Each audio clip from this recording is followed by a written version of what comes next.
Hello everyone and welcome back to our YouTube channel Skynova. আজকে আমরা তোমাদের আলো চ্যাপ্টারের আলোর বিচ্ছুরণের সাজেশন নিয়ে হাজির হয়েছি। আজকে আমরা যে কটা আলোর বিচ্ছুরণের প্রশ্ন দেবো সেই কটা প্রশ্ন যদি তোমরা কমপ্লিট করে ফেলো তাহলে এর বাইরে কোনো প্রশ্ন তোমরা এই পার্ট থেকে কিন্তু পাবে না। এই কোয়েশ্চেন গুলো আমি শর্টে তোমাদেরকে বুঝিয়ে দেবো। একদম ইম্পর্টেন্ট যে কনসেপ্ট গুলো আছে সেগুলো আমি তোমাদেরকে একদম কম সময়ের মধ্যে বুঝিয়ে দেবো। তাই এই চ্যাপ্টারটার ওভারঅল কিন্তু একটা শর্ট রিভিশন তোমরা পেয়ে যাবে। তো ভিডিওটা প্রথম থেকে শেষ অব্দি দেখো, আর যে কোয়েশ্চেন গুলো দিচ্ছি তার অ্যান্সারও আমি দিয়ে দিচ্ছি। এগুলোকে ভালো করে রিভাইজ করে নাও, ভালো করে মুখস্থ করে ফেলো, তাহলেই কিন্তু তোমাদের ফার্স্ট সেমেটিভ ইভ্যালুয়েশনে একটা ভালো নাম্বার তোমরা স্কোর করতে পারবে। তো চলো দেখে নেওয়া যাক। প্রথম কোয়েশ্চেন কি, আমাদের আলোর বিচ্ছুরণ কি। তার বিচ্ছুরণ বোঝানোর জন্য আমরা প্রথমে একটু বিচ্ছুরণের ছবি দেখবো। বিচ্ছুরণ মানে একদম সোজা কথায় আমি যদি বলি তাহলে বিচ্ছুরণ কি, বিচ্ছুরণ হচ্ছে যখন কোনো একটা সাদা আলো আসে। দেখো এটা কি, এটা হচ্ছে আমাদের সাদা আলো। তো ওই সাদা আলো যখন আমাদের প্রিজমের মতো কোনো একটা বিচ্ছুরক মাধ্যমে চলে আসে, বিচ্ছুরক মাধ্যমকে একটু পরে আমি বলছি, তাহলে এই সাদা আলোটা বেসিক্যালি কি, সাদা আলো আমরা যখন কাউকে বলছি তার মানে সেটা অনেকগুলো আমাদের বিভিন্ন তরঙ্গ দৈর্ঘ্যের বা বিভিন্ন বর্ণের আলোক রশ্মির সংমিলনে তৈরি হয়। অর্থাৎ সাদা আলোকে যদি আমি ভাঙি তাহলে আমি বেনিয়া সহ কলার এই পুরো একটা বর্ণালী পাবো, অর্থাৎ এতগুলো বর্ণের কিন্তু আমি কালার পাবো। তো এই যে সাদা আলোটা এই সমস্ত বর্ণগুলো মিলে তৈরি হয়েছে, তাহলে সাদা আলোকে ভাঙলে আমি এগুলো পাবো। তা এই যে সাদা আলো ভেঙে এতগুলো আমাদের বর্ণের কি আলো আমাদের আলাদা আলাদা ভাবে আমরা পেলাম, এটাকেই বলা হয় কি আমাদের বিচ্ছুরণ। তাহলে এটাই কি, এটাই হচ্ছে আমাদের বিচ্ছুরণ। তাহলে বিচ্ছুরণ আমি কি বলবো, যে যখন কোনো বিচ্ছুরক মাধ্যম যেরকম প্রিজম, তাতে আমাদের কোনো বহুবর্ণী আলো মানে যার মধ্যে অনেকগুলো বর্ণের আলো আছে সেটা এসে পড়ে এবং সেই উপাদান বর্ণগুলোতে ভেঙে যায় বা বিভক্ত হয়ে যায়, তখন তাকে আমরা বলি হচ্ছে আলোর বিচ্ছুরণ। তো বেসিক্যালি এখানে এই বিচ্ছুরণটা কেন হলো, এখানে বিচ্ছুরণটা হলো কিন্তু তার প্রতিসরণের কারণে। বিভিন্ন বর্ণের প্রতিসরণ কিন্তু বিভিন্ন রকম হয়, ঠিক আছে। আমরা যখন পড়েছিলাম আমাদের প্রতিসরণ, তখন প্রতিসরণে আমরা সবসময় জানতাম যে কোনো মাধ্যমের প্রতিসরাঙ্ক কিন্তু ডিপেন্ড করে কার উপর, ওই যে আমাদের মাধ্যমটা রয়েছে তার উপর, মানে মাধ্যমের প্রকৃতির উপর। এবং আরেকটা জিনিস হচ্ছে আপাতিত যে আলোক রশ্মি তার বর্ণের উপর, তার তরঙ্গ দৈর্ঘ্য বলতে পারি আমরা, ঠিক আছে। কারণ বর্ণটা মেজরলি আমাদের ফ্রিকোয়েন্সি এবং আমাদের যে ওয়েভলেন্থ অর্থাৎ তরঙ্গ দৈর্ঘ্য তার উপরেই কিন্তু ডিপেন্ড করে। কোনটা বেশি ভালো ফ্যাক্টর সেটা কম্পাঙ্ক, কেন আমি একটু পরে বলছি। বাট আমরা কিন্তু আমাদের সুবিধার্থে সবসময় তরঙ্গ দৈর্ঘ্যের কথাটাই বলে থাকি ইন জেনারেল, কারণ আমরা কনসিডার করি যে এটা আমরা শূন্যস্থানে বা বায়ু মাধ্যমে কিন্তু আমাদের কালারের কথা বলছি, ঠিক আছে। যাই হোক, এত বুঝে এখন লাভ নেই, এখন এটা একটু হালকা করে বোঝো। যে বাইরে থেকে কি আসলো, আমাদের একটা সাদা আলো আসলো। তাহলে যখন বাইরে থেকে আমাদের শূন্যস্থানে বা বায়ুতে, এটা কি আমাদের বায়ু মাধ্যম, তাহলে তখন আলোটা আসছে, তখন এই সাদা আলো মানে কি, এর মধ্যে বিভিন্ন বর্ণের কিন্তু বেনিয়া সহকলা নামক 7টা বর্ণের মিলনে এই সাদা বর্ণটা আমাদের তৈরি হয়েছে। তো ওরকম একটা সাদা আলো আমাদের এসে পড়লো, যেই ও বায়ু মাধ্যম থেকে কি হলো, ও বায়ু মাধ্যম থেকে কিন্তু কাচ মাধ্যমে আসলো। তাহলে ও কি, ওর ডিজায়ার্ড পথ, যে পথে ও যাচ্ছিল, যে পথে ও যেতে চাইছিল সেই পথ বরাবর যেতে পারবে, অর্থাৎ এই পথ বরাবর কি ও যেতে পারবে, পারবে না। তাহলে কি করতে হবে, আমি বলবো যে যে জায়গাটায় এসে পড়েছে সেই বিন্দুটাকে আমি কি বলি, আপাতন বিন্দু। তাহলে এই আপাতন বিন্দুতে আমরা কি করবো, একটা অবিলম্ব অঙ্কন করবো। তাহলে এই আমি কি করলাম, এই আমি একটা কিন্তু অবিলম্ব অঙ্কন করে দিলাম, ঠিক আছে। অবিলম্ব মানে কি, অবিলম্ব মানে এই যে আমাদের তলটা রয়েছে এই তলের সাথে আমাকে 90 ডিগ্রি অ্যাঙ্গেল নিতে হবে, ঠিক আছে। তাহলে সেটাই কি, সেটাই হচ্ছে আমাদের অবিলম্ব। তাহলে এই যে আমি অবিলম্বটা নিলাম, আমরা জানি যে আমাদের যখন আলো কি হয়, বাইরে থেকে, বাইরে কি আছে আমাদের বায়ু, ভিতরে কি আছে কাঁচ, তাহলে কোনটা ঘন মাধ্যম, তাহলে কাঁচটা কিন্তু আমাদের ঘন মাধ্যম এবং বায়ুটা কিন্তু আমাদের লঘু মাধ্যম, ঠিক আছে। তাহলে যদি লঘু মাধ্যম থেকে আমাদের ঘন মাধ্যমে প্রবেশ করে তখন কি হয়, আলোটা এই পথে যাওয়ার কথা ছিল, তার থেকে ও আমাদের এই যে বেগুনি কালারের অবিলম্ব আছে অবিলম্বের দিকে চেপে আসবে। এইবার কতটা চেপে আসবে, কতটা বেঁকে যাবে, এই বেঁকে যাওয়ার ঘটনাটাকেই আমরা কি বলে থাকি, বেঁকে যাওয়ার ঘটনাকেই আমরা বলে থাকি কি আমাদের প্রতিসরণ। তাহলে এই প্রতিসরণ কতটা ঘটবে, কতটা বিচ্যুতি ঘটবে, বিচ্যুতিটা আমরা একটু পরে বলছি। তো আমাদের কতটা প্রতিসরণ হবে, কতটা বেঁকে যাবে, সেটা ডিপেন্ড করছে যে এই আলোগুলোর আমাদের কি বর্ণ কি, ঠিক আছে। তাহলে আমি বলবো যে আমাদের এই যে সাদা আলো ভিতরে তো প্রবেশ করেছিল, তা সাদা আলো বাইরে একটা স্ট্রেট লাইন পথে আসছে, তাই তখন কিন্তু এখানে আমি একটাই আলো দেখছি, সমস্ত বর্ণের সংমিলনে আমাদের কি সাদা আলো দেখতে পাচ্ছি।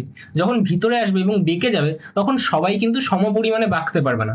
আমাদের বিজ্ঞানী কশির একটা সূত্র আছে, যেখানে আমরা পড়ছি যে, যেখানে আমরা কি পড়ছি, যেখানে আমরা বলছি যে mu is equal to a plus B divided by কি ল্যামডার স্কোয়ার, বা এখানে আমরা মিউ নটও বলে থাকি অনেক সময়, ঠিক আছে। তাহলে এর জায়গায় আমরা মিউ নট বলি আর বি এর জায়গায় এ বলে থাকি, তো যে কোনো একটা তোমরা লিখলেই হবে। তাহলে এটা কি, এটা হচ্ছে আমাদের কশির সূত্র, ঠিক আছে।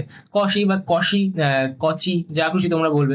তো এই যে আমাদের কশির সূত্র, এই কশির সূত্রতে তোমরা দেখতে পাচ্ছ যে এই যে ল্যামডা আছে, তার মানে ল্যামডা যার বেশি তার এই যে আমাদের প্রতিসরাঙ্ক, সেই প্রতিসরাঙ্ক কম। প্রতিসরাঙ্ক কম মানে কি, তার প্রতিসরণটা কম ঘটবে। প্রতিসরণ কম ঘটবে মানে কি, তার যে বিচ্যুতি থাকবে সেটা কম হবে, বা আমরা একদম সিম্পলি বলতে পারি যে এখানে আমাদের বেঁকে কম যাবে। অর্থাৎ যার আমাদের তরঙ্গ দৈর্ঘ্য বেশি সে কিন্তু কম বাঁকবে। তাহলে সেইভাবেই এই যে আমাদের সাদা আলো আছে তার মধ্যে যে লাল বর্ণটা থাকে না, লাল বর্ণের তরঙ্গ দৈর্ঘ্য সব থেকে বেশি হয়, তাই তার বিচ্যুতি কম হবে। তার কিন্তু আমাদের এই যে সরে আসলো, এই যে আমাদের বেঁকে গেল, এই বেঁকে যাওয়ার প্রবণতাটা কিন্তু কম হবে। তাহলে এই যে সাদা আলোটা ওটা যখন ভেঙে যাচ্ছে, ওর মধ্যে থেকে সাদা আলোর বিচ্যুতি কম হলো। এরপর কি দেখো, আমি আগে লিখে দিই, আমি কি কি লিখছি, বে নি আ সহকলা, কি কি বে, তারপর কি লিখবো, তারপর লিখবো হচ্ছে নি, তাহলে বে নি, তারপর কি লিখবো, তারপর লিখবো হচ্ছে আমাদের আ, আমার গলাটা ঠিক হচ্ছে না, বে নি আ, তারপর কি, তারপর হচ্ছে আমাদের স, তারপর কি লিখবো, তারপর লিখবো আমাদের হ হলুদ, তারপর কি লিখবো, ক কমলা, ঠিক আছে, আর তারপর কি লিখবো, তারপর ফাইনালি লিখবো হচ্ছে আমাদের লাল। তাহলে এখানে কি থাকবে, লাল। তাহলে দেখো আমাদের লালের যেহেতু কি আমাদের তরঙ্গ দৈর্ঘ্য সব থেকে কি আমাদের বেশি, তাই তার বিচ্যুতি কিন্তু কম ঘটলো, মাত্র এইটুকু কিন্তু ও সরে আসলো, ঠিক আছে। আচ্ছা, এরপরে কি আসবে, এরপরে আমরা বলবো যে আমাদের যে কমলা কালার আছে সে কিন্তু আরেকটু বেশি সরে আসবে, তাহলে কমলা কালার তার পাশে আসলো। আবার আমি বলবো যে তারপর সবুজের আরেকটু তরঙ্গ দৈর্ঘ্য কম, তাহলে তার কিন্তু বিচ্যুতি আরেকটু বেশি হলো, তাহলে এই পাশে চলে আসলো। একইভাবে আমাদের কি হবে, আকাশি হবে, তাহলে আমি আকাশিটাও দেখিয়ে দেবো যে আকাশি কি আরেকটু বেশি বিচ্যুত হবে। তারপর কি হবে, আমাদের নীল কালার বিচ্যুত হবে, তাহলে তারপর দেখিয়ে দেবো যে আমাদের নীল কালার বিচ্যুত হলো। তারপর আমি কি দেখাবো, তারপর দেখাবো আমাদের বেগুনি কালার বিচ্যুতি হলো। তাহলে কি, তারপর এই যে আমাদের বেগুনি কালার কিন্তু বিচ্যুত হলো। তাহলে এই যে পথ ছিল তার থেকে কিন্তু সব থেকে বেশি ডেভিয়েট কে করে গেল, আমাদের বেগুনি ডেভিয়েট করে গেল। কেন, কারণ এর কিন্তু আমাদের কি, এর আমাদের ল্যামডা মিনিমাম, তাহলে কারো যদি ল্যামডা মিনিমাম থাকে তার মানে তার কি হবে, তার তাহলে মিউ ম্যাক্সিমাম হবে। অর্থাৎ এই যে বেগুনি বর্ণ তার জন্য কিন্তু মাধ্যমের প্রতিসরাঙ্ক সব থেকে বেশি হবে, অর্থাৎ এর কিন্তু বেন্ডিং সব থেকে বেশি হবে, প্রতিসরণটা সব থেকে বেশি হয়ে যাবে। বোঝা গেল। একইভাবে আমার যখন আবার আমাদের কাছ থেকে আবার তো বাইরে আসলে বায়ু মাধ্যমে চলে আসবে, তাহলে কাছ থেকে বায়ু মাধ্যমে গেলে এখানে আবার আমাদের প্রতিসরণ ঘটবে। তাহলে এই ক্ষেত্রেও আমাদের কি হবে, দেখো আমি আবার কি বলবো, আমি যে কোনো একজনের জন্য দেখাচ্ছি, এইটা কি, তাহলে আমাদের কি আপাতন বিন্দু, এখানে এসে আলোটা পড়ছে, তো তাহলে কি করতে হবে, এর উপর আমাকে একটা অবিলম্ব আঁকতে হবে। তাহলে এই আমাদের কি একটা অবিলম্ব এঁকে ফেললাম, তাহলে এই হয়ে গেলো একটা অবিলম্ব। একইভাবে আমি যদি বেগুনিটার উপরে একটা অবিলম্ব আঁকতে চাই, অন্য কোনো কালার দিয়ে দেখাই, এই যে এখানে আমাদের আলোকটা এসে পড়লো, তাহলে এটা আপাতন বিন্দু, তাহলে এখানে আমি কি করবো, এখানে আমি একটা অবিলম্ব এঁকে নেবো, তাহলে এই আমি একটা অবিলম্ব এঁকে নিলাম। তাহলে কি হবে দেখো, এখন আমাদের কি হচ্ছে, কাছ থেকে বায়ুতে যাচ্ছে, তাহলে কাছ থেকে যদি বায়ুতে যায় তাহলে কি হবে, কাছ থেকে বায়ুতে গেলে ঘন থেকে লঘু মাধ্যম, তাহলে অবিলম্ব থেকে দূরে সরে যাবে, তাই তো। আহ অবিলম্বের কাছে আসছিল যখন আমাদের কি, লঘু থেকে ঘনতে যাচ্ছিল, তাহলে ঘন থেকে বায়ুতে গেলে অর্থাৎ লঘু মাধ্যমে গেলে তখন কি হবে, তখন সে অবিলম্ব থেকে দূরে চলে যাবে। তাহলে এই যে আলোক রশ্মিটা তার যাওয়ার কথা কি ছিল, এই পথে যাওয়ার কথা ছিল, ও কি করবে, এই যে অবিলম্বটা আমাদের এই যে কালার দিয়ে দেখানো হচ্ছে তার থেকে দূরে চলে যাবে, অর্থাৎ আলোটা কোন দিকে বেরোবে, আলোটা কিন্তু তাহলে আমাদের বেরিয়ে যাবে, এই কালারটা ছিল না, হ্যাঁ, আলোটা কিন্তু তাহলে আমাদের বেরিয়ে যাবে এই যে বেগুনি হয়। একইভাবে আমাদের কি হবে, তারপর পরপর সব বেরিয়ে যাবে, তাহলে একইভাবে আমাদের নীল কালারটা বেরোবে, তাহলে এই বেরিয়ে গেল আমাদের নীল কালার। তারপর কি বেরোবে, তারপর আমাদের আকাশি কালার বেরোবে, তাহলে তারপর কি বেরোবে, আমাদের আকাশি কালার বেরোবে। এরকম ভাবে কি হবে, প্রত্যেকে কিন্তু বেরিয়ে যাবে। তাহলে তারপর কি বেরোবে, তারপর আমাদের সবুজ কালার বেরোবে, তারপর কি বেরোবে, তারপর আমাদের কমলা কালার বেরোবে, তারপর আমাদের কমলা কালার বেরোলো, তারপর কি বেরোবে, তারপর আমাদের লাল কালার বেরোবে। তাহলে এই যে আমাদের প্রত্যেকটা রশ্মিগুলো বেরোলো, এখানে তুমি কি দেখতে পাচ্ছ, এখানে দেখতে পাচ্ছ যে লাল কিন্তু আমাদের সব থেকে কম বিচ্যুত হয়েছে। বিচ্যুত মানে এই যে আমাদের আপাতিত আলোক রশ্মিটা আসছিল তার অ্যাকচুয়াল যাতায়াত পথ কোথায় ছিল, তার অ্যাকচুয়াল যাতায়াত পথ দেখো এই বরাবর যাচ্ছিল, অর্থাৎ এই পথ বরাবর কিন্তু তার যাওয়ার কথা ছিল। তাহলে লালটা কোন দিকে গেল, দেখো লালটা কিন্তু এই পথে চলে গেল, এই যে আমাদের লাল বেরিয়ে গেল, তাহলে মাত্র এইটুকু কোণে বিচ্যুত হলো। সেইখানেই আমি যদি আমাদের বেগুনির কথা বলি, তাহলে বেগুনি দেখো এই পথে বেরোচ্ছে, অর্থাৎ এতটা কিন্তু ও বেঁকে গেছে, ঠিক আছে। একইভাবে আমি যদি কমলার কথা বলি তাহলে কিন্তু সে কিন্তু আরেকটু বেঁকেছে, আমি যদি সবুজের কথা বলি আরেকটু বেঁকেছি, যদি আকাশির কথা বলি তাহলে আরেকটু বেঁকেছে, তার থেকে আমি দেখবো নীল আরেকটু বেশি বেঁকেছে, আর সব থেকে বেশি বেঁকে গেছে কি আমাদের বেগুনি বেঁকেছে। তার মানে আমাদের বিচ্যুতি কার বেশি হবে, যার কিন্তু তরঙ্গ দৈর্ঘ্য কম হবে। বিচ্যুতি কার সর্বনিম্ন হবে, যার তরঙ্গ দৈর্ঘ্য সর্বাধিক হবে, অর্থাৎ লাল বর্ণের। আমার কথাটা কি তাহলে ক্লিয়ার হলো? তাহলে আমি কি এখানে বলতে পারি যে এখানে আমাদের প্রতিসরণ ঘটছে জন্য আমাদের কি ঘটছে, প্রতিসরণ ঘটছে জন্য কিন্তু আমাদের বিচ্ছুরণ ঘটছে। তাহলে বিচ্ছুরণ হতে কি আমাদের প্রতিসরণটা লাগবেই, প্রতিসরণ না হলে কি বিচ্ছুরণ হতো না। তাহলে বিচ্ছুরণ আর প্রতিসরণের মধ্যে পার্থক্য কি, দেখো প্রতিসরণ হচ্ছে যখন এক মাধ্যম থেকে অন্য মাধ্যমে যাচ্ছে তখন ওই মাধ্যমের যে আলোকীয় ঘনত্ব সেটা পরিবর্তনের কারণে আলোর বেঁকে যাওয়া, এটাই হচ্ছে আমাদের কি প্রতিসরণ। এবার যদি ওই আলোটা আমাদের বহুবর্ণী হয়ে থাকে তাহলে কোনো বিচ্ছুরক মাধ্যমের কাছে আসলে সেই আলোটা তার যে বিভিন্ন উপাদান বর্ণগুলো আছে তাতে ভেঙে যায়, এই যে উপাদান বর্ণগুলোতে ভেঙে যায় তাকে আমরা তখন বলবো কি আমাদের বিচ্ছুরণ বা ডিসপারশন। তাহলে বিচ্ছুরণ মানে কি, বিচ্ছুরণ মানে কিছুই না, যখন কোনো একটা যৌগিক বর্ণের আলো বা আমাদের বহুবর্ণী আলো মানে যেটা অনেকগুলো বর্ণের আলো দিয়ে তৈরি, সেই আলোটা আমাদের কোনো বিচ্ছুরক মাধ্যমে আসছে, যেরকম ধরো আমাদের কাঁচ মানে প্রিজম, যেরকম ধরো আমাদের কি বৃষ্টির পর জলের ফোঁটা, তাহলে সেইগুলো যখন হবে তখন কি হবে, সেই ওই যে বহুবর্ণী বহুবর্ণী আলো সেটা তার উপাদান বর্ণগুলো অর্থাৎ যে বর্ণগুলো দিয়ে তৈরি হয়েছে সেই বর্ণের আলোগুলোতে ভেঙে যাবে। কেন ভেঙে যাচ্ছে? কারণ এই প্রত্যেকটা বর্ণের সাপেক্ষে তাদের যে মাধ্যমের প্রতিসরণ সেটা চেঞ্জ হয়ে যাবে, তাহলে তাদের প্রতিসরণ আলাদা আলাদা হবে। যেহেতু এদের প্রতিসরণ আলাদা আলাদা হলো তাই প্রত্যেকটা কিন্তু আলাদা আলাদা ভাবে বেঁকে গেল, তাই তাদেরকে আমরা আলাদা আলাদা ভাবে দেখতে পেলাম। বোঝা গেল? যখন এরা প্রায় একই কাছাকাছি চলে আসবে, কাছাকাছি চলে আসলে এরা একসাথে মিলে কি সাদা হয়ে যেত, কিন্তু এরা তো কাছাকাছি আসলো না। এরা একজন এরকম বেঁকছে, একজন এরকম বেঁকছে, একজন এরকম বেঁকছে, একজন এরকম বেঁকছে, তাহলে আলাদা আলাদা ভাবে এরা বেঁকে গেল। তাই জন্য কি এদেরকে কিন্তু আমি সেপারেট ভাবে দেখতে পেলাম। তাহলে এটাই কি, এটাই হয়ে গেল আমাদের বিচ্ছুরণ। বোঝা গেল আমার কথাটা? তাহলে এইটাই কিন্তু ছিল আমাদের বিচ্ছুরণের কনসেপ্ট। তো এটাই আমরা এবার দেখবো যে বিচ্ছুরণ কাকে বলে, এটাই আমাদের ফার্স্ট কোশ্চেন। তো তোমরা পরীক্ষার সময় কি লিখবে আমি একবার দেখিয়ে দিই। দেখো, প্রথমে আমাকে বলছে বিচ্ছুরণ কি, তাহলে আমি কি বলবো? আমি বলবো যে কোনো বহুবর্ণী বা যৌগিক আলো, যেমন কি আমাদের সাদা আলো, কোনো স্বচ্ছ প্রতিসারক মাধ্যম যেরকম প্রিজম, তার মধ্যে দিয়ে যদি যায় তাহলে তখন প্রতিসৃত হয়ে অর্থাৎ প্রতিসরণ ঘটে তার উপাদান বর্ণগুলোতে বা মূল রঙগুলোতে সে কিন্তু বিশ্লিষ্ট বা আলাদা আলাদা হয়ে যায়। তাহলে এই যে আমাদের ঘটনাটা, এই ঘটনাকেই আমরা বলি কি বিচ্ছুরণ। সেকেন্ড কোশ্চেন আমাদেরকে কি বলছে আমরা দেখে নিই এখান থেকে।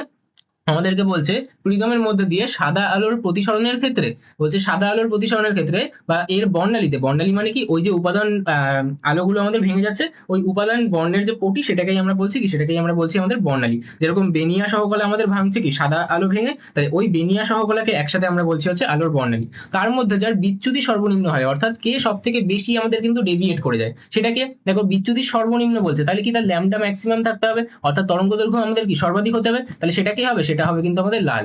একইভাবে আমাদেরকে পরের কোশ্চেন জিজ্ঞাসা করছে যে আমাদের এরকম প্রিজমের মধ্যে দিয়ে যখন যাবে তখন কার বিচ্যুতি সর্বোচ্চ হবে, তাহলে তার নিশ্চয়ই ল্যামডাটা মিনিমাম হতে হবে, ব্যস্তানুপাতিক সম্পর্ক। তাহলে আমি কি বলবো? তাহলে আমি বলবো হচ্ছে যে এটা কিন্তু আমাদের বেগুনি। এক্স্যাক্টলি ব্যস্তানুপাতিকটা বলা উচিত না, আমি বলবো যে বিপরীত সম্পর্ক। ঠিক আছে? আচ্ছা, তারপর আমি কি বলবো? তারপর বলবো হচ্ছে আমাদের একবর্ণী ও বহুবর্ণী আলো কি। একবর্ণী মানে কি? যার মধ্যে একটাই বর্ণ আছে। বহুবর্ণী মানে কি? যেমন সাদা আলো, যার মধ্যে কি অনেকগুলো উপাদান বর্ণ আছে। বর্ণালী কি? সবকটাকে আমি একসাথে একটা বর্ণালী বলি। বিচ্ছুরক মাধ্যম কি? বিচ্ছুরক মাধ্যম মানে যার জন্য আমাদের বিচ্ছুরণটা হতে পারছে, যেরকম কি আমাদের জল, যেরকম আমাদের স্বচ্ছ কাঁচ। ঠিক আছে? আচ্ছা, তারপর আমাদের বলছে সাদা আলো প্রকৃতিতে যৌগিক বা বহুবর্ণী সেটা কিভাবে বোঝা যায়। যদি এরকম আমাকে কোশ্চেন করে তো আমি বলবো যে প্রিজমের মধ্যে থেকে এরকম ভাবে দেখা যায়। আর যদি আমাদেরকে বলে প্রমাণ করতে আর 3 মার্কস দেয় তাহলে আমাদেরকে নিউটনের পরীক্ষা দেখাতে হবে। কিরকম পরীক্ষা দেখো আমি হালকা করে বুঝিয়ে দিচ্ছি। ঠিক আছে? বেশি দেখতে আমাদের এখন বুঝে লাভ নেই কোনো। ঠিক আছে? সামনেই পরীক্ষা। আমরা কি করি এরকম ভাবে একটা প্রিজম নিই, তার পাশে একইভাবে আমি প্লেস করব যাতে আমার এর রিভার্স এফেক্ট পড়ে। ধরো বাইরে থেকে আমাদের সাদা আলো আসলো, সে তাহলে কি তার উপাদান আলোগুলোতে ভেঙে যাবে, বেরিয়ে কি এখানে উপাদান আলোগুলো বেরোচ্ছে। এবার আমি এমন ভাবে একটা উল্টো প্রিজম এরই মতন করে সাজালাম যাতে এ যে এফেক্টটা করছে মানে এ যে ভেঙে দিচ্ছে এই ভাঙা আলোগুলো আবার জুড়ে বেরোতে পারে। তাহলে ওখানে কি হয় আবার প্রতিসরণ ঘটে, এই ভাঙা আলোগুলো জুড়ে বাইরে বেরোয়। তাহলে আমরা দেখবো যে আমাদের সাদা আলো আমি পাঠালাম, ভেঙে গেল বেনিয়া সহকলাতে। ঠিক আছে? বেনিয়া সহকলাতে ভেঙে গেল, তারপর সেটা ওই যে আমাদের বিপরীত প্রিজমটা আছে তার মধ্যে দিয়ে গেল, অর্থাৎ ওই আলোগুলোই গেল।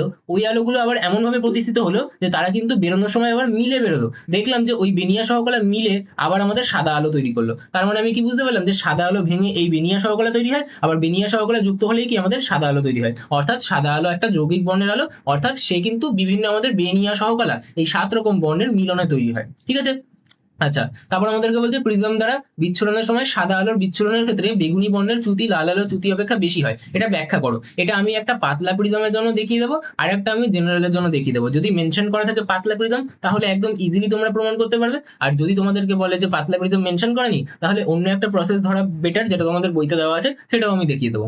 তারপর আমাদেরকে বলছে কি হলুদ রাশিকে মধ্যবর্ণ বা গড় রশ্মি কেন বলে, কারণ ওর ওয়েভলেন্থটা আমাদের কি মাঝখানে পড়ে। দেখো আমাদের অনেক কিছু কিন্তু রয়েছে, যেরকম ধরো আমাদের কি তড়িৎচুম্বকীয় তরঙ্গ দৈর্ঘ্যের মধ্যে এক্স রশ্মি রয়েছে, গামা রশ্মি রয়েছে, রেডিও ওয়েভ রয়েছে, মাইক্রোওয়েভ রয়েছে, কিন্তু সেগুলোকে আমরা দেখতে পাই না, তাই তাদেরকে আমরা কি বলি অদৃশ্য আলো বলে থাকি। কিন্তু আমরা দেখতে পাই কি, আমরা দেখতে পাই একটা স্পেসিফিক ওয়েভলেন্থের আলোগুলোকে। ঠিক আছে? একটা স্পেসিফিক ওয়েভলেন্থের তড়িৎচুম্বকীয় তরঙ্গকে, যেটা হচ্ছে আমাদের 4000 অ্যামস্ট্রং থেকে শুরু করে তোমাদের বই হিসাবে 8000 অ্যামস্ট্রং। ঠিক আছে? এমনি বেশিরভাগ টেক্সট বুকে দেখবে সেখানে 7000 অ্যামস্ট্রং থাকে, বাট তোমাদের ক্লাস 10-এর যে ছায়ার বই আছে সেখানে কিন্তু 8000 অ্যামস্ট্রং দেওয়া আছে। তো এই যে রেঞ্জটা আছে এই রেঞ্জেই আমি দেখতে পাই। যখন 4000 অ্যামস্ট্রং পাবো তখন আমি সেটাকে বেগুনি দেখবো, যখন 8000 অ্যামস্ট্রং পাবো তাকে আমরা লাল দেখতে পাবো। এরই আমাদের মধ্যে মাঝামাঝি একটা লেভেলে থাকবে কে, আমাদের মাঝামাঝি লেভেলে থাকবে হচ্ছে আমাদের হলুদ। তাই আমাদের হলুদকে কি বলা হয়, আমাদের মধ্যবর্ণ বা আমাদের কি মাঝামাঝি গড় রশ্মি বলা হয়। ঠিক আছে?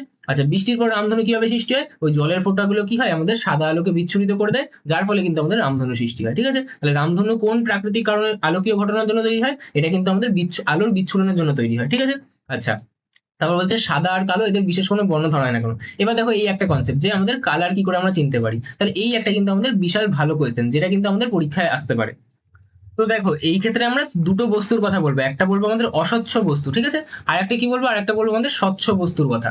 স্বচ্ছ বস্তু মানে কি, স্বচ্ছ বস্তু মানে হচ্ছে আমাদের ট্রান্সপ্যারেন্ট অবজেক্ট, ঠিক আছে, এটা কি, এটা হচ্ছে আমাদের ট্রান্সপ্যারেন্ট অবজেক্ট। আর এটা কি, এটা হচ্ছে আমাদের ওপ্যাক অবজেক্ট, ঠিক আছে, এটা কি আমাদের ওপ্যাক অবজেক্ট। তাহলে আমাদের যেটা ওপ্যাক অবজেক্ট বা আমাদের কি অস্বচ্ছ বস্তু, তার মানে কি, তার মধ্যে দিয়ে লাইট পাস করতে পারবে না। যেমন ধরো তুমি, তোমার গায়ের দিকে আমি যদি টর্চ লাইট দিয়ে একটা লাইট পাঠাই, তাহলে কি লাইট কি তোমাকে ভেদ করে বাইরের দিক দিয়ে বেরিয়ে যেতে পারবে? পারবে না, বরং তোমার একটা ছায়া তৈরি হবে। কেন? কারণ তোমার যে দেহটা আছে সেই দেহটা ওই আলোর পথে একটা বাধা সৃষ্টি করলো। তোমার বই, ওই বইকে যদি আমি একদিক থেকে আলো পাঠাই, তাহলে কি আলো পরের পিছনে যেতে পারবে? যেতে পারবে না। তার মানে কি তোমার বই একটা আমাদের অস্বচ্ছ বস্তু, যেটা কিন্তু আমাদের আলোকে যেতে দিচ্ছে না। আর স্বচ্ছ বস্তু মানে কি, স্বচ্ছ বস্তু মানে ধরো একটা আমাদের সাদা একদম প্লাস্টিক, যেটা একদম স্বচ্ছ, তাহলে তার মধ্যে দিয়ে আমি যদি একটা কি করি লাইট পাঠাই, তাহলে লাইটটা কিন্তু ওপারে যেতে পারবে। তাহলে ওগুলোকে আমরা কি বলে থাকি, একটা স্বচ্ছ বস্তু বলে থাকি। বোঝা গেল?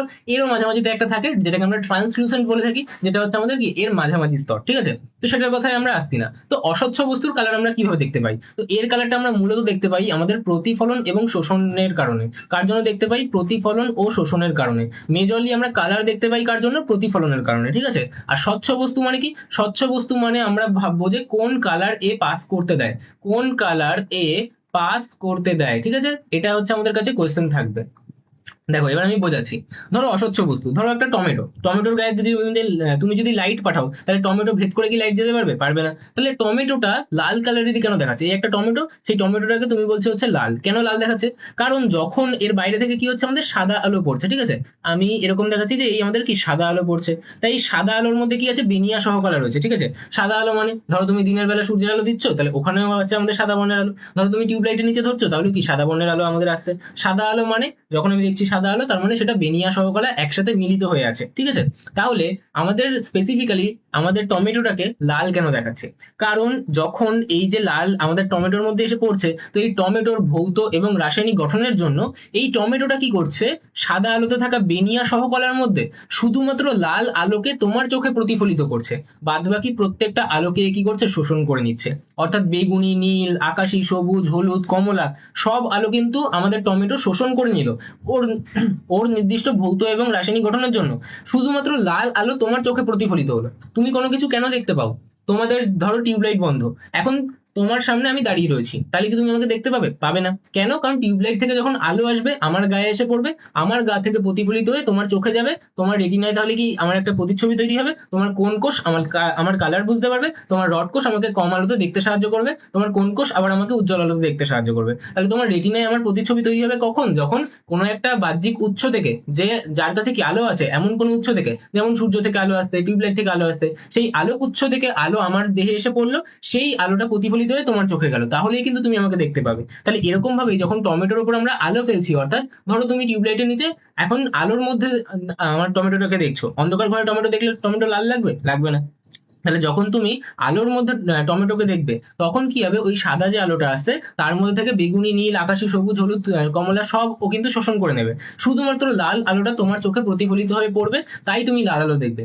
একইভাবে আমি যদি বলি একটা গাছের পাতা, ঠিক আছে, তাহলে গাছের পাতা সবুজ কেন? আমাদের গাছের পাতা সবুজ দেখতে লাগছে, ঠিক আছে। তাহলে গাছের পাতা এই যে আমাদের সবুজ লাগছে কেন? কারণ গাছের পাতায় কি থাকে, আমাদের ক্লোরোফিল থাকে এবং বেশ কিছু কি আমাদের রঞ্জক পদার্থ থাকে। তাহলে ওই যে যতদিন আমাদের ক্লোরোফিল রয়েছে, ওই ক্লোরোফিলের জন্য ওর যে আমাদের রাসায়নিক গঠনটা হচ্ছে, তার যে ভৌত গঠনটা হচ্ছে, তার ওই নির্দিষ্ট গঠনের জন্য যখন এর ওপর কি হচ্ছে, সাদা আলো এসে পড়ছে, কি হচ্ছে, এর ওপর আমাদের সাদা আলো এসে পড়ছে, যেই এর কিন্তু গায়ে সাদা আলো এসে পড়ছে, তখন কি হচ্ছে, এই গাছের পাতার এই যে আমাদের গঠনটা রয়েছে, সেই গঠন নির্দিষ্ট সবুজ বর্ণের আলোক রশ্মিকে আমাদের চোখে পাঠাচ্ছে। কিন্তু বাদ বাকি প্রত্যেকটা আলো মানে আমাদের বেগুনি, নীল, আকাশি, সবুজ, সরি সবুজ না, হলুদ, কমলা, লাল সমস্ত কিছু শোষণ করে নিল।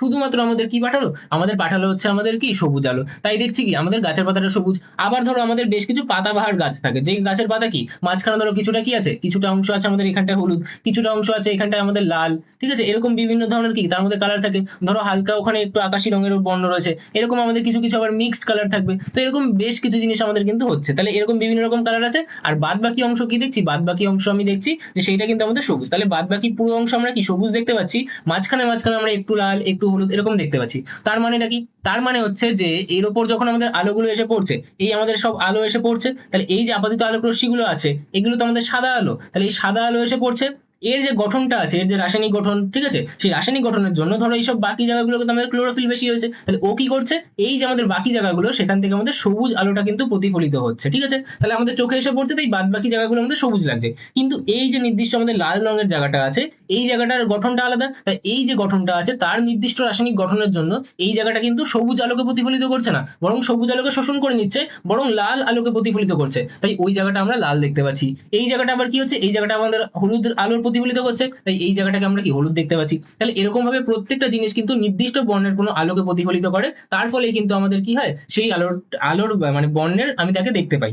একইভাবে কাউকে কালো বা কাউকে ফর্সা কেন দেখতে হয়, কারণ ধরো আফ্রিকার দিককার লোক, তাহলে তাদের ক্ষেত্রে কি হয়, বেশি আমাদের সূর্যের আলো পড়ে, তাই জন্য তাদের প্রোটেকশন হিসেবে তাদের মেলানিন রঞ্জক কিন্তু বেশি হয়ে যায় স্কিনে, ঠিক আছে, তাই তাদের গঠনটা আলাদা, তাই তাদের যে চামড়া, সেই চামড়ার রাসায়নিক গঠন আলাদা, যেখানে কি মেলানিন নামক পিগমেন্ট বা রঞ্জক সেটা কিন্তু বেশি থাকে। তো এই নির্দিষ্ট গঠনের জন্য যাদের মেলানিন আমাদের বেশি রয়েছে, তার জন্য তাদের গায়ে যখন আমাদের আলো এসে পড়ছে, অন্ধকার ঘরের মধ্যে তুমি যদি আফ্রিকানকে রাখো আর ব্রিটিশকে রাখো, দুজনকেই কেমন লাগবে, দুজনকেই তুমি দেখতেই পাবে না, কেন, কারণ কোনো আলো তো তোমার চোখে এসে পড়ছে না। কিন্তু এখন যদি তুমি লাইট অন করে দাও, অর্থাৎ সাদা আলো এসে তাদের দুজনের গায়েতেই পড়ছে, কিন্তু যে আফ্রিকান থাকবে তার শরীরে কি আছে, মেলানিন বেশি রয়েছে, তাই যে আলোগুলো এসে পড়ছে তার শরীরের ওই যে গঠন রয়েছে, তার যে রাসায়নিক গঠন রয়েছে, তার যে চামড়ার গঠন, সেই চামড়ার গঠনে যখন আলো এসে পড়ছে, সেই চামড়া তার যেহেতু রঞ্জক পদার্থ মেলানিন বেশি রয়েছে, সে কিন্তু আমাদের কি করছে, বেশিরভাগ আলোগুলোকে শোষণ করে ফেলছে, তাই আমরা তখন কালো দেখতে পাচ্ছি তাকে। কিন্তু আমি যখন দেখবো যে কেউ একজন খুব ফর্সা, একদম ধবধবে সাদা, তার কেন হচ্ছে, কারণ সে কিন্তু বেশিরভাগ আলোগুলোকেই আমাদের রিফ্লেক্ট করে দিচ্ছে, কাউকে শোষণ করতে পারছে না, তাই তখন আমরা তাকে কাইন্ড অফ ফর্সা দেখতে পাই, ঠিক আছে। এর আরো কমপ্লেক্সিটি রয়েছে, আর একটু মানে এতটা সিম্পলিফাইড না যতটা আমি ওভার সিম্পলিফাই করলাম, বাট তোমরা কিন্তু এই লজিকটাতেই বুঝবে যে কেন কাউকে কালো বা কাউকে একদম ফর্সা মনে হয়, বোঝা গেল। কারণটা আমি একদম ঠিকই বলেছি, বাট যতটা সিম্পলিফাই করলাম, এতটা সিম্পলিফাই এর থেকেও এর আরো বায়োলজিক্যাল অ্যাসপেক্ট থাকবে, তো অতটা ডিটেলস আমি সেটাকে বললাম না। ফিজিক্সের পয়েন্ট অফ ভিউ থেকে আমি যতটা বললাম ততটা কিন্তু তোমাদের জন্য সাফিসিয়েন্ট, ঠিক আছে। তাহলে এটা হচ্ছে আমাদের কি মেন আলোর খেলা, যে কাকে কেন কিরকম আলো তো দেখতে লাগে, ঠিক আছে। তো এখান থেকে যেরকমই প্রশ্ন দিক, বলতে পারে দিনের আলোয় সবুজ পাতাকে সবুজ কেন দেখায়, দিনের আলো কেন বললো, কারণ আলো না থাকলে তো আমাকে সবুজ দেখাবেই না। যদি অন্ধকার ঘরের মধ্যে একটা পাতা থাকে, সেই পাতা কি সবুজ হবে না, কারণ ওর নিজস্ব কোনো আলো নেই, বাইরে থেকে কোনো আলো এসে তার উপর পড়বে, সেই আলোটা আমাদের চোখে এসে পড়বে, তারপর কিন্তু আমি দেখতে পাবো। কিন্তু যদি একটা টিউবলাইট জ্বালানো থাকে, তাহলে তার নিজস্ব একটা আলো আছে, সূর্য তার নিজস্ব একটা আলো আছে, ঠিক আছে, তার আলো দরকার নেই, তার সে নিজেই আলো তৈরি করতে পারে। মোদ্দা কথা, আলো এসে আমাদের চোখে পড়লে তবেই সেটার কিন্তু প্রতিচ্ছবি তৈরি হতে পারবে, ঠিক আছে। তাহলে এরকম যে কোনো প্রশ্ন দিতে পারে, তোমাকে বলতে পারে যে তোমার সামনে একটা কি বই রয়েছে, যে বইয়ের রং সবুজ, সেই বইটাকে সবুজ কেন দেখাচ্ছে, কারণ সেই বইয়ের যে মলাটটা তৈরি, সেই মলাটটা কিন্তু এমন ভাবেই তৈরি, তার গঠনটা এরকম, তার ভৌত এবং রাসায়নিক গঠনটা এমন, যার কারণে সে কিন্তু সবুজ আলোকে প্রতিফলিত করছে, বাদ বাকি আলোগুলোকে শোষণ করে নিচ্ছে, এরকম ভাবে আমাকে বলতে হবে, ঠিক আছে।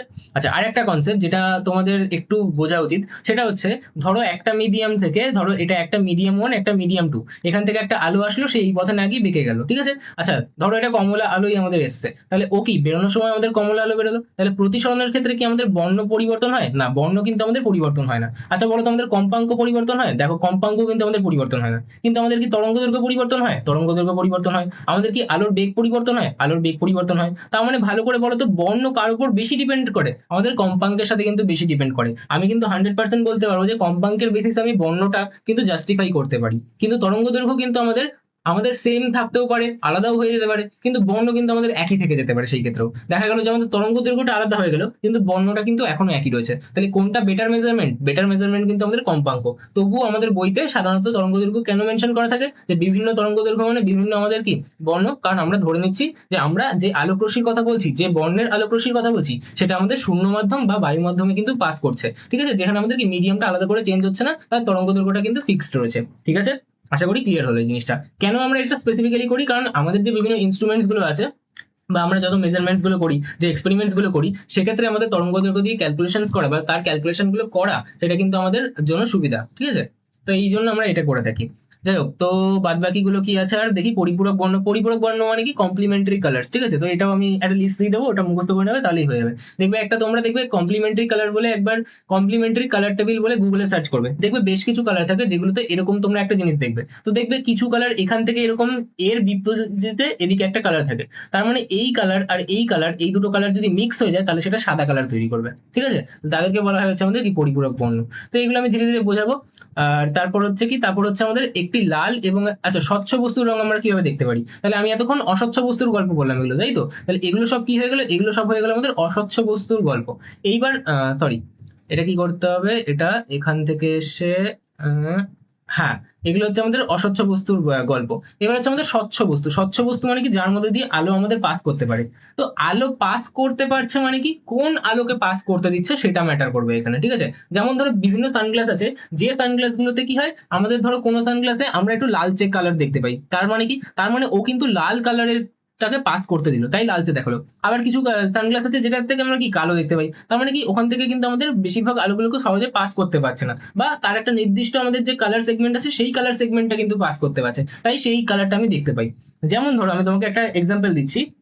ধরো তুমি অনেক সময় দেখবে গাড়ির পিছনে সিগন্যালের আলো থাকে, ওই আলোগুলো কিভাবে থাকে, দেখবে লাল আলো বেরোচ্ছে, কিন্তু তুমি ভালো করে দেখবে ওই লাল আলোটা ওপরে কিছুই না, ওপরে একটা প্লাস্টিকের একটা ট্রান্সপারেন্ট আমাদের কিন্তু খোলক থাকে, ওটাকে খুলবে দেখবে ভিতরে কিন্তু একটা হলুদ কালারের বাল্ব আছে, তার মানে আলোটা বেরোচ্ছে হলুদ কালারের বা সাদা কালারের, কিন্তু ওইটার ওপরে আমি যে ওই যে আমাদের ট্রান্সপারেন্ট একটা পেপার দিয়ে দিয়েছি, ওই ট্রান্সপারেন্ট পেপার যেটাকে সেলোফেন পেপার বলা হয়ে থাকে অনেক সময়, ঠিক আছে। যদি সেলোফেন পেপার আমাদের গাড়ির পিছনে ইউজ করি না, ওটা অন্য কাজ। তো এরকম সেলোফেন পেপার বা অন্য বেশ কিছু আমাদের এরকম ট্রান্সপারেন্ট কি অন্য একটা জিনিস, সেই জিনিসটা কি করছে, আমাদের কিন্তু লাল আলোকে পাস করতে দিচ্ছে। তাহলে ওই যে বাইক বা গাড়ির ব্রেক কষলে আমরা যে লাল আলো দেখতে পাই, ওর মধ্যে আমাদের ওই সাদা হোল্ডারে সাদা বাল্ব থাকলেও ওই যে ওপরে যে আমাদের প্লাস্টিকের কভারটা থাকে সেটা যেহেতু লাল কালারের, ওই লাল কালারটা কিন্তু ভেতরের যে সাদা আলো সেখান থেকে শুধুমাত্র লাল আলোকে পাস করতে দেয়, বাদ বাকি আলো কিন্তু পাস করতে পারছে না, অর্থাৎ বাইরে আসতে পারছে না। তাহলে যে আলোটা আমাদের বাইরে আসবে সেটাকেই আমরা দেখতে পাবো।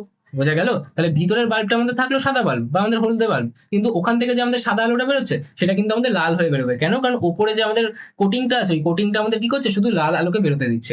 আর একটা কথা, এই যে অস্বচ্ছ বস্তু, আমরা কি বলছি যে কিছু আলো আমাদের শোষণ করবে এবং বাদ বাকি আলো কি আমাদের প্রতিফলিত করবে। তাই জন্য দেখবে গরমকালে আমরা যদি আমরা কখনো কালো জামা পরি তাহলে আমাদের গরম বেশি লাগে। কেন? কারণ কালো মানে সে সবকিছু শোষণ করে নেয়। অর্থাৎ তোমাদের যখন সূর্য থেকে আলোক রশ্মিগুলো তোমার গায়ে এসে পড়ছে, তোমার ওই কালো জিনিসটা, কালো বস্তুটা, কালো টুপি বা কালো জামা, সেগুলো কিন্তু সমস্ত আলোক রশ্মিগুলোকে শোষণ করে নিচ্ছে, ঠিক আছে। তাহলে কোনো কাউকেই কিন্তু রিফ্লেক্ট করছে না। এরই বিপরীতে তোমরা যদি সাদা টুপি বা সাদা জামা কাপড় পরো তাহলে সেটা কিন্তু কম গরম হবে। কেন? কারণ সূর্য রশ্মিগুলো যখন আসছে ও সবাইকে রিফ্লেক্ট করে দিচ্ছে, সবাইকে প্রতিফলন করে দিচ্ছে, তাই তাকে সাদা দেখাচ্ছে। তাহলে সাদা জামা সাদা কেন দেখায়? কারণ সাদা জামার উপর যখন আলোগুলো এসে পড়ে সব আলোকে সে প্রতিফলিত করে দেয়, কাউকে শোষণ করে না। আর কালো জামাকে কেন কালো দেখায়? কারণ সে কিন্তু সবাইকে শোষণ করে নেয়, কাউকে কিন্তু প্রতিফলন করতে পারে না। বোঝা গেল? তাহলে এই কারণে কিন্তু এটা হয়। তাই সাদা জামা পরলে গরমকালে কিন্তু তোমাদের কম গরম লাগবে, আর যদি কালো জামা পরো তাহলে কিন্তু তোমাদের বেশি গরম লাগবে যদি তোমরা সূর্য রশ্মির মাঝখানে বেরো।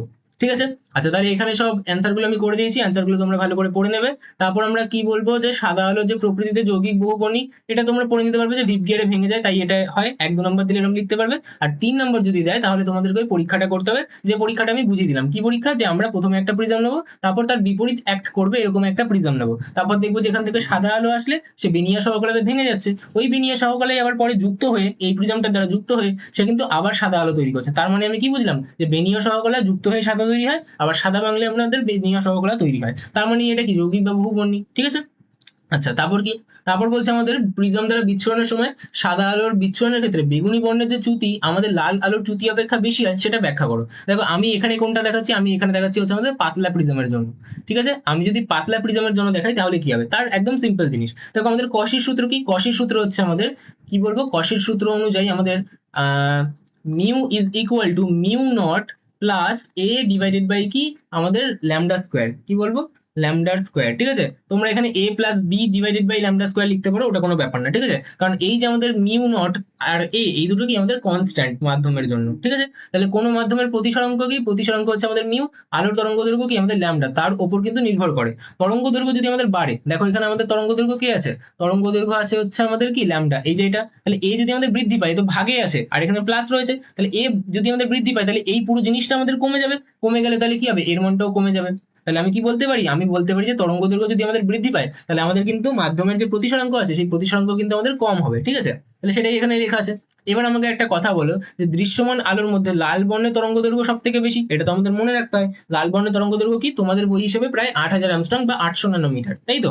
তাই কাচের প্রিজমে লাল আলোর কি প্রতিসরাঙ্ক সব থেকে কম হবে। তাহলে যদি লাল আলোর প্রতিসরাঙ্ক সব থেকে কম হয়, অন্যদিকে বেগুনি বর্ণের তরঙ্গ দৈর্ঘ্য তোমাদের সব থেকে কম হয়, বেগুনির কত হয়, বেগুনির হয় আমাদের প্রায় 4000 অ্যাংস্ট্রম বা 400 ন্যানোমিটার, তাই তো? আর লাল বর্ণের কত হয়, সেটা হয় হচ্ছে আমাদের 8000 অ্যাংস্ট্রম বা 800 ন্যানোমিটার। তাহলে এর যেহেতু তরঙ্গ দৈর্ঘ্য আমাদের কম, তাই এর প্রতিসরাঙ্ক সব থেকে বেশি হবে। তাহলে বিচ্যুতি কোণের আমি যদি পাতলা প্রিজমের ক্ষেত্রে আমরা যদি বিচ্যুতি কোণের ফর্মুলা বলি, তাহলে পাতলা প্রিজমের বিচ্যুতি কোণের ফর্মুলা হচ্ছে আমাদের কি ডেল্টা ইজ ইকুয়াল টু আমাদের কি লিখবো, মিউ মাইনাস ওয়ান ইন্টু এ। তাহলে এখানে এবার ভালো করে ভেবে বলো যে আমাদের কি আসছে, এখানে এইটা আমাদের গুণের পাটে রয়েছে, এটাও আমাদের গুণের পাটে রয়েছে। পুরো এই জিনিসটা আমাদের যদি বৃদ্ধি পায়, এটা যদি বৃদ্ধি পায়, তাহলে পুরো এই জিনিসটা বৃদ্ধি পাবে, কারণ এখানে তো এটা গুণের সাথেই রয়েছে। তাহলে কি হবে, আমাদের তখন বিচ্যুতি কোণটা কিন্তু বৃদ্ধি পাবে। যদি এটা ভাগের পাটে থাকতো তাহলে অপোজিট কাজ হতো, যেরকম এখানে অপোজিট পার্ট হবে। কারণ এখানে দেখো মিউটা আমাদের গুণের পাটে আছে, নিউমারেটরে রয়েছে, এর নিচে ভাগ রেখে কিছু নেই মানে কি ওয়ান রয়েছে, আর এখানে কিন্তু এটা ডিনোমিনেটরে রয়েছে, আর এর সামনে কি আমাদের প্লাস চিহ্ন রয়েছে।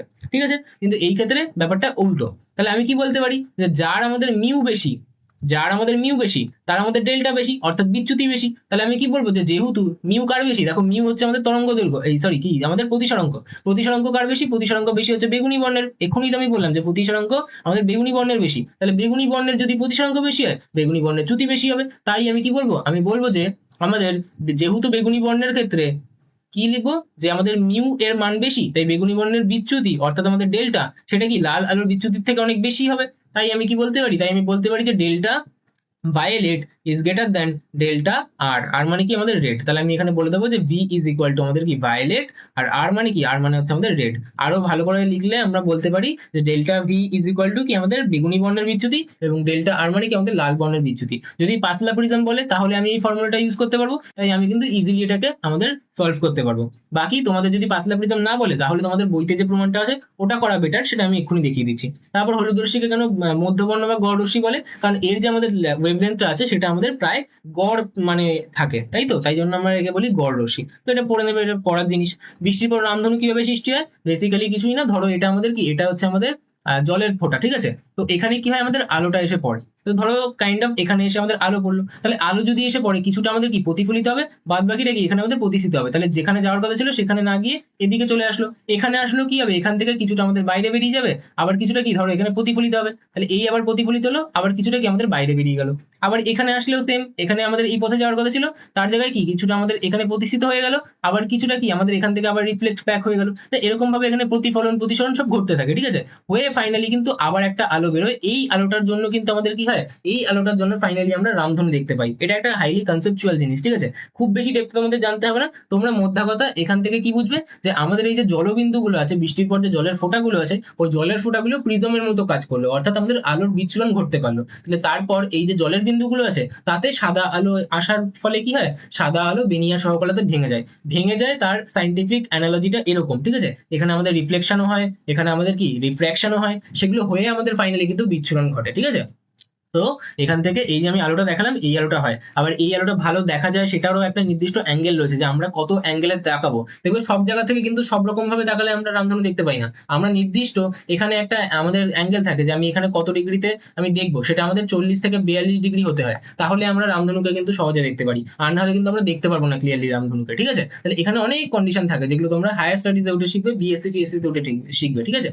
তো এগুলো বেশি ডেপথে জানার দরকার নেই, এটুকু জানবো যে কি আমাদের রামধনু হলো প্রকৃতির বুকে আলোর বিচ্ছুরণের একটা উদাহরণ। বৃষ্টির পর বাতাসে কি হয়, অসংখ্য জলের কণা ভেসে থাকে। এই ভাসমান জলকণাগুলো কি এক একটা প্রিজমের মতো কাজ করে। সূর্যের আলো তাহলে যখন এই জলকণার উপর এসে পড়বে, তখন প্রথমে আলোর প্রতিসরণ ও বিচ্ছুরণ ঘটে, ঠিক আছে। এরপরে জলকণার ভেতরের পৃষ্ঠে সেই আলোর অভ্যন্তরীণ পূর্ণ প্রতিফলন ঘটে, ঠিক আছে, টোটাল ইন্টারনাল রিফ্লেকশন ঘটে।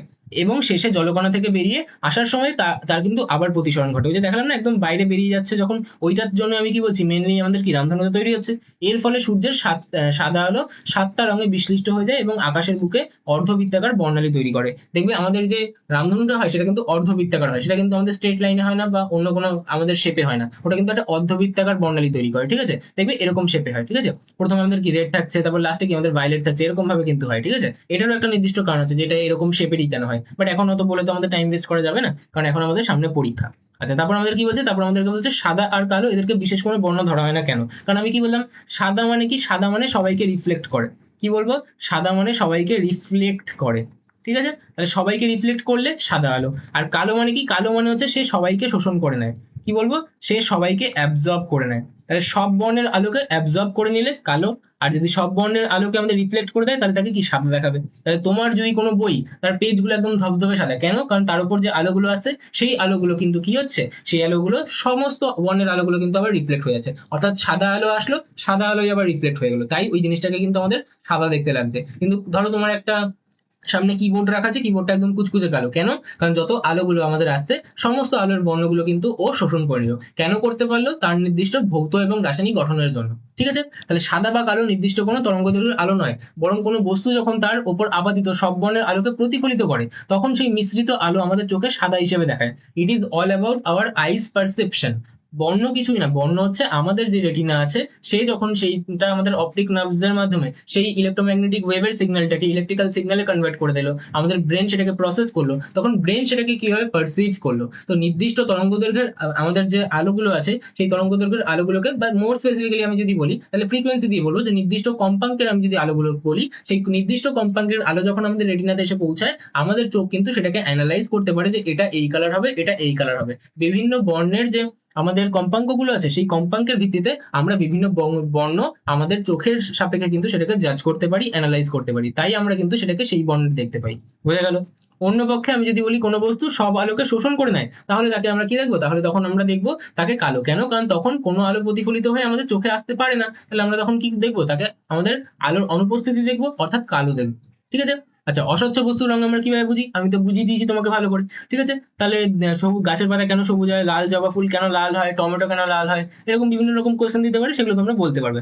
শুদ্ধ বর্ণ অশুদ্ধ বর্ণালী তোমরা আশা করি পড়তে পারবে। যখন কোনো ওভারল্যাপিং হয় না তখন তাকে আমরা বলি শুদ্ধ বর্ণালী, আর যখন অশুদ্ধ বর্ণালী কখন বলবো? যখন সেটা কিন্তু কাইন্ড অফ মিশে যায়, তখন তাকে আমরা বলি কি? অশুদ্ধ বর্ণালী। ঠিক আছে। আচ্ছা, এদের একটা করে এক্সাম্পলও পড়ে নেবে তোমরা। ঠিক আছে, এখানে এক্সাম্পল লেখা হয়নি, তো এদের আমি কি বলছি, এদের বই থেকে তোমরা একটা করে কিন্তু এক্সাম্পল দেখে নেবে। ঠিক আছে। আচ্ছা, তারপর আমরা কি বলছি? তারপর বলছে যে পরিপূরক বর্ণ কি? পরিপূরক বর্ণ মানে কি? Complementary colour. তাহলে আমি কি বলছি? ধরো আমাদের নীল আর হলুদ মিললে আমাদের সাদা বর্ণ তৈরি করে, তাহলে নীল এবং হলুদ পরস্পরের কি? Complementary colours. ঠিক আছে। লাল এবং সায়ান বা ময়ূরকণ্ঠী নীল, এই দুটো যদি পরস্পর মেলে তাহলে সে কিন্তু সাদা আলো তৈরি করতে পারে, তখন এদের একে অপরের কি? পরস্পরের কমপ্লিমেন্টারি কালার বা পরিপূরক বর্ণ বলা হয়। ঠিক আছে। এরকম অনেক কিছু লিস্ট থাকে, তোমরা একটা জিনিস সার্চ করবে, সেটা কি? সেটা হচ্ছে complementary colour table. Complementary colour table. ঠিক আছে। ওই কমপ্লিমেন্টারি কালার টেবিলে দেখবে বেশ কিছু তোমরা ছক পেয়ে যাবে, এরকম থাকে। ঠিক আছে। তো এইখানে যেটা দেখবে তার অপোজিটে যে থাকে সে থাকে তার আমাদের কি? Complementary colour. মানে ধরো এখানে তোমার নীল রয়েছে, তাহলে এখানে কি লেখা থাকবে? আমাদের হলুদ। তাহলে এই যে নীলের অপোজিটে হলুদ আছে, তার মানে নীল আর হলুদ মিললে আমাদের কি হবে? সাদা তৈরি হবে, অর্থাৎ নীল এবং হলুদ কিন্তু একে অপরের কমপ্লিমেন্টারি কালার। ঠিক আছে। তো এরকম ভাবে তোমরা পড়তে পারো চাইলে। ঠিক আছে, না হলেও অতটা অসুবিধা নেই। তাও কি বলছে, স্বচ্ছ বস্তুর রং আমরা কিভাবে বুঝতে পারি? স্বচ্ছ বস্তুর রং আমি কি বললাম, যে কাকে আমাদের যেতে দেবে সেই রংটা আমরা দেখতে পাবো, যাকে যেতে দেবে না সেই রংটা আমরা দেখতে পাবো না। ঠিক আছে। এবার যদি এরকম বুদ্ধিদীপ্ত প্রশ্ন করে যে একটা লাল আর একটা নীল কাঁচকে একসঙ্গে নিয়ে সূর্যের দিকে তাকালে তাহলে কাঁচ দুটোকে কেমন দেখাবে? দেখো, কাঁচ দুটোকে কালো দেখাবে। কেন? ভালো করে এটা বুঝতে হবে। দেখো, আমাদের প্রথমে কি বলছে, লাল কাঁচের আমি নিচ্ছি, তার মধ্যে থেকে আমি সূর্যের দিকে তাকাচ্ছি, তাহলে প্রথমে কি হবে? দেখো, আমাদের কাঁচ কি? কাঁচ প্রথম কথা একটা কি? স্বচ্ছ মাধ্যম। তাহলে আমি যে কাঁচের কথা বলছি এটা কি? এটা হচ্ছে আমাদের একটা স্বচ্ছ মাধ্যম। তাহলে এখানে প্রতিফলন আর শোষণের ঘটনা আসছে না, বরং কাকে যেতে দেবে, কোন বর্ণের আলোকে যেতে দেবে সেটার উপর ডিপেন্ড করছে। তাহলে লাল কাঁচ কাকে যেতে দেবে? লাল আলোকে। নীল কাঁচ কাকে যেতে দেবে? নীল আলোকে। তার মানে সাদা আলোকেও পাস করতে দেবে না, সাদা আলোর মধ্যে লাল বর্ণের আলোক রশ্মিকে পাস করতে দেবে কি? লাল কাঁচ। আর নীল কাঁচ কি করবে? আমাদের নীল আলোক রশ্মিকে পাস করতে দেবে। এবার ভাবো যে এটা আমাদের কি? লাল কাঁচ। ঠিক আছে, এটা লাল কাঁচ, আর এটা কি? এটা হচ্ছে আমাদের নীল কাঁচ। এবার বাইরে থেকে কি আসলো? বাইরে থেকে আমাদের সাদা আলো আসলো, তাহলে এই কি হলো? আমাদের সাদা আলো আসলো। এবার সাদা আলো আসার পর কি হবে? সাদা আলো আসার পর লাল কাঁচ থেকে তো শুধু লাল আলো বেরোবে, তাহলে এর মধ্যে থেকে লাল আলো বেরোলো, কিন্তু নীল কাঁচ তো আবার লালকে যেতে দেবে না, নীল কাঁচ তো নীলকে যেতে দেবে, কিন্তু নীল তো এর কাছে নেই। যদি ধরো কথার কথা নীল কাঁচের কাছে আমাদের সাদা আলো আসতো, তাহলে সাদার মধ্যে নীল রয়েছে, তাই আমাদের বাইরে কি? নীল আমাদের আলো বেরোতে পারতো, তাহলে তখন আমরা নীল দেখতে পারতাম। কিন্তু আমার সাদা আলো যখন আসছে তখন আমি একটা লাল কাঁচে প্রথমে দেখছি, তাহলে লাল কাঁচ কি করবে? সাদা আলোর থেকে বাকিগুলোকে যেতে দেবে না, শুধু লাল আলোকে যেতে দেবে। তাহলে লাল আলো বেরোলো, এবার লাল আলো তো নীল কাঁচের মধ্যে দিয়ে আবার যাবে, তাহলে নীল কাঁচের মধ্যে দিয়ে তো লাল যেতে পারবে না, তাহলে লাল যেহেতু যেতে পারছে না, তাহলে কি? কোনো আলো যেতে পারলো না, কোনো আলো না যেতে পারলে কি? আমি দেখতেই পাবো না, তাহলে কি? কালো দেখাবে। তাহলে কোনো আলো যদি না যেতে পারে তাহলে কি? সেটাকে কালো দেখাবে আমাদের। ঠিক আছে। তাহলে এটাই কিন্তু আমাদেরকে এখানে বুঝিয়ে বলতে হবে, এখানে লেখা আছে, ভালো করে পড়ে নেবে। আমাদের নোটস কোথায় পেয়ে যাবে? নোটস পেয়ে যাবে আমাদের টেলিগ্রাম চ্যানেলে, টেলিগ্রাম চ্যানেল থেকে নোটস ডাউনলোড করে ভালো করে পড়ে নেবে এবং পরীক্ষায় কিন্তু ফুল মার্কস স্কোর করবে। ঠিক আছে। যদি কখনো বিজ্ঞানী কশির সম্পর্ক বলতে পারে তাহলে আমি কি বলবো? যে আমাদের যে কশি ছিলেন সেই কশি কি করেছিলেন? বেশি মোটা হয়ে গেছে। কি করেছিলেন, তিনি করেছিলেন যে আমাদের কোনো প্রতিসরাঙ্ক যদি আমাকে বলি, তাহলে প্রতিসরাঙ্ক কি আমাদের মাধ্যমে আলোর যে তরঙ্গ দৈর্ঘ্য ল্যামডা, তার সাথে একটা সম্পর্ক দিয়েছিলেন তিনি। সম্পর্কটা কি ছিল? সম্পর্কটা ছিল যে mu is equal to a plus B divided by কি আমাদের ল্যামডার স্কোয়ার। ঠিক আছে, এটা কি হবে? ল্যামডার স্কোয়ার। বা আমরা বলতে পারি এটাকেই এরকম ভাবে লিখে, ঠিক আছে, ওটা কোনো ব্যাপার না। তো এটাকেই আমরা আবার লিখতে পারি যে mu naught plus a by আমাদের কি, ধর উল্টোপাল্টা লিখছি, এখানে কি লিখবো, এখানে লিখবো হচ্ছে আমাদের ল্যামডা, এখানে কি লিখবো, এখানে লিখবো হচ্ছে আমাদের ল্যামডার স্কোয়ার। ঠিক আছে, আসলে খুব ক্লান্ত, কারণ একটু আগেই বাড়িতে এসেছি, তারপরে এই ভিডিওটা রেকর্ড করা চালু করলাম। তাহলে এখানে এ আর মিউ নট কি, এটা নির্দিষ্ট মাধ্যমের জন্য ধ্রুবক, যেখানে এ কে আমরা কি বলি, কশিস কনস্ট্যান্ট বলে থাকি। ঠিক আছে, তো যাই হোক, তাহলে এখান থেকে আমি কি বলতে পারি, এখান থেকে আমি বলতে পারি যে ল্যামডা যদি আমাদের বাড়ে তাহলে মিউ আমাদের কমবে, আর ল্যামডা যদি আমাদের কমে তাহলে মিউ কি আমাদের বৃদ্ধি পাবে। অর্থাৎ এদের মধ্যে কিন্তু আমাদের বিপরীতমুখী সম্পর্ক পাওয়া যায়। ঠিক আছে, আচ্ছা, তারপর আমাদের কি বলছে, কোনো বর্ণহীন বস্তুকে বর্ণহীন কেন দেখায়? বর্ণহীন বস্তুকে বর্ণহীন কেন দেখাবে? ধরো বিশুদ্ধ জল বা পরিষ্কার কাচের মতো বর্ণহীন বস্তু আছে, তাদের উপর আপাতিত আলোক রশ্মির কোনোটাই কিন্তু শোষণ হলো না। ঠিক আছে, তাহলে এরা আলোর সবকটা উপাদান বর্ণকেই কিন্তু নিজেদের মধ্যে দিয়ে চলে যেতে দিল, অর্থাৎ সমানভাবে প্রতিফলিত বা প্রতিষ্ঠিত করলো। ফলে নির্গত যে সাদা আলো, সেটা সাদা আলোই থাকলো। তাহলে বস্তুটাকে তখন আমরা কি দেখবো, বর্ণহীন বা স্বচ্ছ আলো দেখবো। এটাই যদি কোনো কারণে ধরো জলটা আমাদের কি করতে পারলো, লাল আলোকে প্রতিফলন করতে পারলো, তাহলে লাল দেখতাম, কিন্তু ও তো কাউকেই প্রতিফলন করতে পারলো না, সবাইকেই যেতে দিয়ে দিল, তাহলে কি হবে, তাকে কিন্তু আমরা বর্ণহীন দেখবো। ঠিক আছে, আচ্ছা, তারপর কি বলছে যে একটা প্রিজমের মধ্যে দিয়ে বিচ্ছুরণ হলেও কাচের স্ল্যাবে বিচ্ছুরণ কেন হয় না? এটার ভালো এক্সপ্লেনেশন দেওয়া যায়, বাট তাতে টাইম যাবে। তো এখন এরকম ভাবো যে এটা একটা কাচের স্ল্যাব, এটাকে তোমরা দুটো আলাদা আলাদা কিন্তু প্রিজম ভাবো। এই কি, এটা হচ্ছে আমাদের প্রিজম 1, এটা আমাদের প্রিজম 2। তাহলে এখান থেকে যা কাজ হবে এটাই তার অপোজিট কাজ হবে, আর ফাইনালি বাইরে কি আমাদের আবার মিক্স হয়ে সাদা আলো বেরোবে। ঠিক আছে, তাহলে এখানে সাদা আলো ঢুকলো, এখানে আমাদের কি বিভিন্ন আমাদের পটিগুলো তৈরি হলো, আবার সেই পটিগুলো অপোজিটলি আবার মিলে গেল, মিলে গিয়ে বাইরে বেরোনোর সময় কি সাদা আলো তৈরি করলো, এরকম ভেবে নেবে। ঠিক আছে, তাহলে আমি কি বলবো এটাকে বলার সময়, আমি বলতে পারি যে আয়তকার যে কাচের স্ল্যাব আছে তাকে আমরা দুটো সমান প্রিজমের সমষ্টি ভাবতে পারি। তাহলে ভাবলে আমাদের যে প্রথম কাচের স্ল্যাব আছে তাতে প্রবেশ করলে প্রথম পৃষ্ঠে 7টা বর্ণে বিভক্ত হয়ে যাবে, কিন্তু আলো যখন দ্বিতীয় পৃষ্ঠতে আসবে, অর্থাৎ উল্টানো প্রিজমের ক্ষেত্রে যাবে, তখন সেটা কি হবে, ওই 7টা বর্ণ আবার মিশে যাবে। তাহলে মিশে গেলে কি হবে, বাইরে বেরোনোর সময় আবার সাদা আলো গঠন করবে। অর্থাৎ প্রথম অংশ যে বিচ্ছুরণ ঘটায়, দ্বিতীয় অংশ তা বাতিল করে দেয়, অর্থাৎ ক্যান্সেল আউট করে দেয়। ফলে আপাতিত রশ্মি ও নির্গত রশ্মি পরস্পর সমান্তরাল হয় এবং কাচের ফলক বা স্ল্যাবের মধ্যে দিয়ে কোনো সার্বিক বিচ্ছুরণ বা বর্ণালী কিন্তু দেখতে পাওয়া যায় না। ঠিক আছে, কোনো বিচ্ছুরণ দেখতে পাবো না। বিচ্ছুরণ মানে কি, আমাদের সাদা আলো আসবে আর পুরো 7টা আলোতে কিন্তু ভেঙে যাবে, কিন্তু বেরোনোর সময় কিন্তু 7টা আলোতে ভেঙে যায় না, বরং পুনরায় মিলে গিয়ে কিন্তু আবার সাদা আলোই তৈরি করে। তাহলে ঢুকলেও সাদা আলো, বেরোলেও সাদা আলো। ঠিক আছে, এটাই প্রিজমের ক্ষেত্রে হতো না। ঠিক আছে, তাহলে এগুলো আশা করি পুরোটা ক্লিয়ার হয়ে গেছে। এইবার তোমাদের ওই প্রমাণটা বুঝিয়ে দিই, যে প্রমাণটা কিন্তু তোমাদের যদি কোনো শুধু প্রিজম বলে, যদি তোমাকে পাতলা প্রিজম না মেনশন করে, তাহলে প্রিজম বলে দিলে তোমরা কি করবে। এটা কত ছিল, এটা কোয়েশ্চেন নাম্বার 8 ছিল। তো দেখো, ধরে নাও যে তোমাদের এটা একটা সেপারেশন লাইন, কাদের মধ্যে, এই ধরো আমাদের উপরে রয়েছে বায়ু মাধ্যম আর নিচে রয়েছে আমাদের জল মাধ্যম। তাহলে বায়ু মাধ্যমটা এখন কি, বায়ু মাধ্যমটা আমাদের লঘু মাধ্যম, এবং জল মাধ্যমটা কি, জল মাধ্যমটা হচ্ছে আমাদের ঘন মাধ্যম। ঠিক আছে, তাহলে এইবার আমি বলছি যে এখানে আমাদের কি হচ্ছে, এখানে আমাদের সাদা বর্ণের আলো এসে পড়ছে। তাহলে এই চলে আসলো কি আমাদের সাদা বর্ণের আলো। এবার সাদা বর্ণের যে আলো আসলো, এই যে মাধ্যম পরিবর্তন হলো, তাহলে এই পথে তো আর যেতে পারবে না, এই পথে যাওয়ার কথা ছিল কিন্তু এই পথে আর যেতে পারবে না। তাহলে আমাকে কি করতে হবে, আমাকে আগে এখানে একটা অবিলম্ব অঙ্কন করতে হবে। তাহলে ধরো এই আমি কি করলাম, এখানে আপাতন বিন্দুতে আমি একটা তলের বরাবর 90 ডিগ্রিতে অবিলম্ব অঙ্কন করলাম। তাহলে এই হয়ে গেল কি আমাদের অবিলম্ব। তাহলে এইটা কি, এটা হচ্ছে আমাদের অবিলম্ব, তাই তো? তাহলে এটা আমাদের অবিলম্ব। এবার আমাকে বলো যে লঘু মাধ্যম থেকে যদি কখনো ঘন মাধ্যমে আলো প্রবেশ করে, তাহলে তার কি হয়, সে তার প্রতিসরণ ঘটে। আর প্রতিসরণটা কেমন ভাবে ঘটে, প্রতিসরণ আমাদের ঘটবে যে আলো কি হবে, আমাদের অবিলম্বের দিকে বেঁকে আসবে, অর্থাৎ এই পথে যাওয়ার কথা ছিল কিন্তু ও কিন্তু এদিকে সরে আসবে। এবার আমাকে বলো যে এই সাদা বর্ণের যে আলোটা আছে, প্রথমে কি ছিল, সাদা বর্ণের আলো, এবার যখন ও ভেঙে এদিকে আসবে, সবাই কি একই পরিমাণে আমাদের কি প্রতিসরণ ঘটবে না? কারণ সাদা আলো বাইরে থেকে যখন একই পথে আসছিল তখন সবাই একসাথে ছিল, এখন যখন প্রতিসরণ ঘটবে তাহলে বিভিন্ন বর্ণের প্রতিসরণ বিভিন্ন হবে। তাহলে আমরা দেখবো যে আমাদের কি, যে লাল আলোটা আছে তার প্রতিসরণটা কিন্তু আমাদের সব থেকে কম হবে। তাহলে এই যে আমাদের এটা কি, এটা হচ্ছে আমাদের প্রতিষ্ঠিত রশ্মি, কার, আমাদের লাল আলোর, তাই তো? তাহলে এটা আমাদের লাল বর্ণের প্রতিষ্ঠিত রশ্মি। তাহলে এর যে আমাদের কোনটা, এটা আমাদের প্রতিষ্ঠিত রশ্মি আর এইটা আমাদের অবিলম্ব, তাদের মাঝখানে যে কোণ তাকে আমরা কি বলবো, আর আর ছোট হাতের আর মানে কি, প্রতিসরণ কোণ, আর আর মানে কি আমাদের রেডের জন্য। ঠিক আছে, তাহলে এটা আমাদের লাল বর্ণের যে আলোক রশ্মি তার কিন্তু প্রতিসরণ কোণ। আবার এটাকেই আমি যদি বলি যে এখান থেকে আমি কি করছি, আমাদের ভায়োলেট কালারটাকে দেখাচ্ছি, তাহলে ভায়োলেট কালার আমি যখন দেখাবো বেগুনি কালার, সেটা আমাদের কি হবে, আমাদের বেশি বিচ্যুতি হবে, তাহলে এর বিচ্যুতি সব থেকে বেশি হলো। তাহলে এই যে আমাদের বিচ্যুতি এতটা হয়ে গেল, তাহলে এটা কি, এটা হচ্ছে আমাদের বেগুনি বর্ণের আমাদের কি প্রতিষ্ঠিত রশ্মি। তাহলে এটা আমাদের প্রতিষ্ঠিত রশ্মি, এটা আমাদের অবিলম্ব। তাহলে এই কোণটা কি, এটা হচ্ছে আমাদের আর ভি, ভি ফর কি, ভি ফর হচ্ছে আমাদের ভায়োলেট। ঠিক আছে, আমার কথাটা ক্লিয়ার হলো। ভি ফর কি, ভি ফর হচ্ছে আমাদের ভায়োলেট, আর ফর কি আমাদের প্রতিসরণ কোণ। তাহলে এটা কি, এটা হচ্ছে বেগুনি বর্ণের যে আলো তার প্রতিসরণ কোণ। এবার আমাকে প্রমাণ কি করতে হবে? আমাকে প্রমাণ করতে হবে যে চ্যুতিটা বেশি হতে। তাহলে চ্যুতি কোণ কোথায় পাবো? এবার ভালো করে ভাবো, চ্যুতি কোণ আমি কার বেশি পাবো? দেখো, এইটা হচ্ছে কি, এটা হচ্ছে আমাদের চ্যুতি। কার চ্যুতি? এটা আমি বলতে পারি যে এটা হচ্ছে আমাদের কি লাল আলোর জন্য চ্যুতি। আর এইটা কি, এটা হচ্ছে আমাদের বেগুনি বর্ণের আলোর জন্য চ্যুতি। তাহলে এটাকে আমি বলতে পারি ডেল আর, আর এটাকে আমি কি বলতে পারি? Del v. এবার আমাকে বলো যে আমাকে প্রমাণ কি করতে হবে, ঠিক আছে? প্রামাণ্য কি, মানে কি প্রমাণ করতে হবে? দেখো, প্রামাণ্য আমাদের কিছুই না, প্রামাণ্য আমার হচ্ছে যে আমাকে বলছে যে বেগুনি বর্ণের যে চ্যুতিটা আছে সেটা আমাদের লাল বর্ণের চ্যুতির থেকে কিন্তু বেশি। তাহলে আমাকে একটা কথা ভালো করে ভেবে বলো, যে এইটা যদি আমাকে প্রমাণ করতে হয়, আমি কি এটা প্রমাণ করতে পারি যে আমাদের যে আর আর রয়েছে সেটা আমাদের আর ভি এর থেকে বড়? ভালো করে এটা ভেবে বলবে। দেখো, যার আমাদের কি হবে, যার আমাদের এই প্রতিসরণ কোণটা বড় হবে তার চ্যুতিটা আমাদের কম হবে, যার প্রতিসরণ কোণটা আমাদের ছোট হবে তার আমাদের কি চ্যুতিটা বেশি হবে। এখানে ছবি দেখেই বুঝতে পারছো। তো আমাকে শুধু এটাই প্রমাণ করতে হবে। তাহলে আমি প্রমাণ কোনটা করব? আমি প্রমাণ করব এইটা, আর এটা প্রমাণ করলেই আমি বলতে পারবো যে চ্যুতির সম্পর্ক কিন্তু এটা দাঁড়াবে। তাহলে আমরা একটা কথা বলবো, দেখো আমাদের এটা কি, এটা হচ্ছে বায়ু মানে এয়ার, ঠিক আছে? এটা কি, এটা হচ্ছে আমাদের এয়ার, আর এটা হচ্ছে আমাদের ওয়াটার। এবার ওয়াটারে যখন আমাদের প্রতিসরণ হচ্ছে, এটা আমাদের কি রেড কালারের জন্য হবে, এটা কি আমাদের ভায়োলেট কালারের জন্য হবে, ঠিক আছে? তাহলে আমাকে একটা কথা বলো যে আমরা যদি এখানে স্নেলস ল কাজে লাগাই, ঠিক আছে? এখানে কি করলাম, আমরা স্নেলস ল কাজে লাগালাম।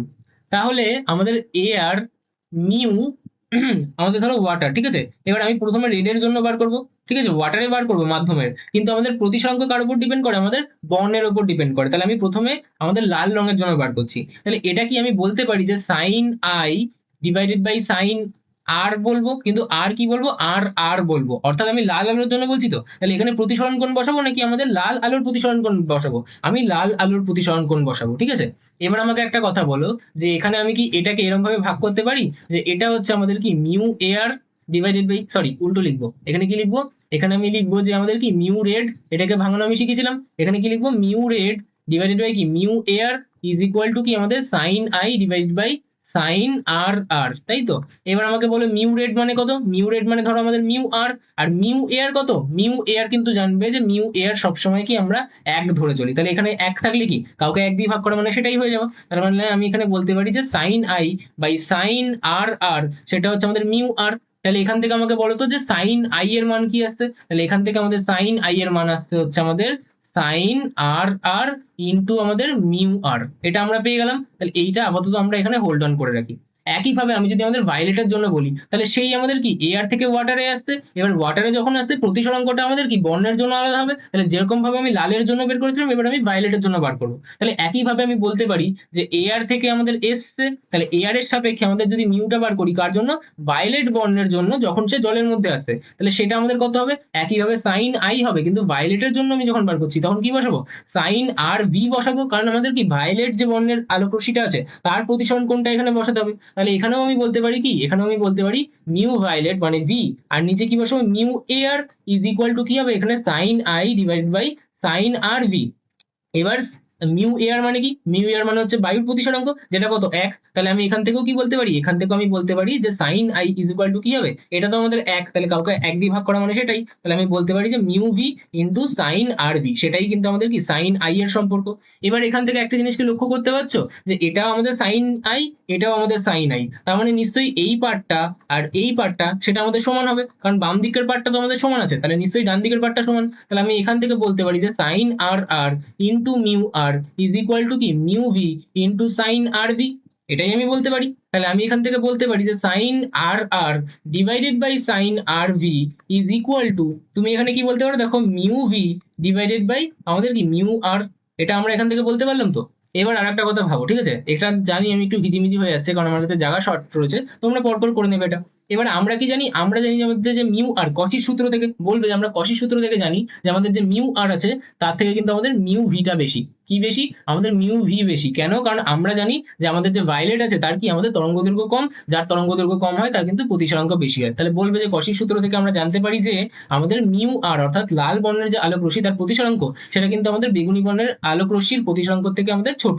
তাহলে আমি কি এখান থেকে বলতে পারি যে আমাদের যে mu v divided by mu r সেটা আমাদের কি গ্রেটার দ্যান 1? আমি কি এটা বলতে পারি? মিউ ভি, সরি, চিহ্ন কি হচ্ছে, 1 সেকেন্ড, আমি একটা কাজ করি, এটাকে উল্টো করে লিখি, তাহলে তোমাদের কনফিউশন কম হবে, ঠিক আছে? আমি এটাকে উল্টো করে তোমাদের জন্য লিখে দিই, তাহলে তোমাদের কনফিউশন কম হবে। এখানে ভি আর এখানে আর, আমরা বলছি কি আমাদের মিউ ভিটা বড়, তাহলে আমি যদি মিউ ভি আর এখান থেকে মিউ আরটা এখানে ভাগে পাঠিয়ে দিই, তাহলে এখানে এক পড়ে রইলো। তাহলে এই যে আমাদের সম্পর্কটা আসলো এখানে, এটা আমি এখানে ইমপ্লিমেন্ট করবো। দেখো আমাদের এই যে সম্পর্কটা আসলো সেটা কি আমাদের গ্রেটার দ্যান ওয়ান, তার মানে আমি এখান থেকে কি বলতে পারি, sine r r divided by sine r v, সেটা আমাদের গ্রেটার দ্যান ওয়ান। তাহলে এখান থেকে আমি যদি সাইনটাকে তুলে দিই, সাইন কিন্তু কেটে যায় না, আমি সাইনটাকে তুলে দিচ্ছি, তাহলে কি হবে এখানে মিউ আর ডিভাইডেড বাই কি, sorry r r divided by r v, সেটা আমাদের একের থেকে বড়। আর যদি এটা হয় তাহলে আর ভি যদি আমি এদিকে গুণ করে দিই, তাহলে একের সাথে আর ভি গুণ হলে কি হবে, সেটাই বসে যাবে। তাহলে এখান থেকে প্রমাণ হয়ে গেল যে r r is greater than r v. তাহলে এইটা আমাদের কি প্রমাণ হয়ে গেল। তাহলে এই যে আমাদের r r is greater than r v, সেটা আমাদের প্রমাণ হয়ে গেল। তাহলে এইটা যদি আমরা প্রমাণ করতে পারি, তাহলে বলবো যে অতএব mu v, sorry delta v is greater than delta r. বোঝা গেল আমার পুরো প্রমাণটা। তাহলে যদি আমাদেরকে পাতলা প্রিজম মেনশন না করে, তাহলে আমাদেরকে এত বড় প্রমাণটা কিন্তু করতে হবে, যেটা তোমাদের বইতে করা আছে। বইতে তোমাদের ক্লিয়ার কাট করে ছবিটা দেওয়াই নেই, মানে কোনটা বিচ্যুতি কোণ, বিচ্যুতি কোণটাকে আমাদের আর দেখিয়েছে, সেটাকেই ডিরেক্টলি বসিয়ে দিয়েছে, কি করেছে ভগবান ওরাই জানে। ঠিক আছে, তো আমি এটা সঠিকভাবে করে দিলাম যে যেভাবে তোমাদের পরীক্ষায় করার দরকার। তো আশা করি সমস্ত জিনিসটা তোমাদের একদম ক্লিয়ার হয়ে গেছে, যে জিনিসগুলো বুঝিয়ে দিয়েছি সেগুলো ভালো করে বুঝতে পেরেছো। বাকি এই চ্যাপ্টার আমি যখন পড়াবো তখন তো ডিটেলসে তোমাদেরকে বোঝাবোই, যে তখন বুঝতে একটু সুবিধা হবে। এখন তাড়াতাড়ি করে বুঝিয়েছি যাতে তোমাদের কি টাইম কম লাগে, এবং আমি তাড়াতাড়ি করে এটা একটা মাইক্রো রিভিশন হিসেবে তোমাদের কিন্তু দিতে পারি, কারণ তোমাদের একদম সামনে পরীক্ষা আছে। তো thank you all for attending this lecture. আশা করি যাদের যা ডাউট ছিল সেই ডাউটগুলো ক্লিয়ার হয়েছে। তোমরা নিশ্চয়ই আগে এই চ্যাপ্টারটা কোথাও না কোথাও থেকে পড়েছো, তারপর যেটুকু তোমাদের ডাউট বেঁচেছিল সেটুকু আশা করি তোমাদের আমি ক্লিয়ার করতে পেরেছি। তো দেখা হবে নেক্সট সাজেশন ভিডিওতে। আজকের জন্য এটুকুই। Till then keep following স্কাইনোভা।